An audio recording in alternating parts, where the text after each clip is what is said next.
మొత్తం ఇదంతా ఫోటో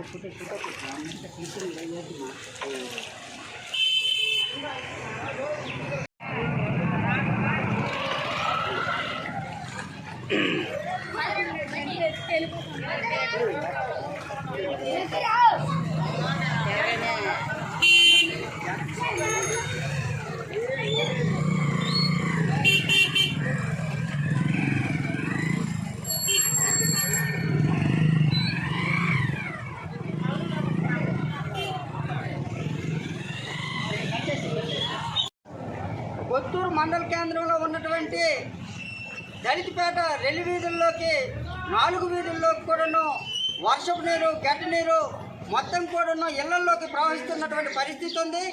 కొత్తూరు మండల కేంద్రంలో ఉన్నటువంటి అధికార యంత్రాంగం నిర్లక్ష్యం కనిపిస్తూ ఉంది.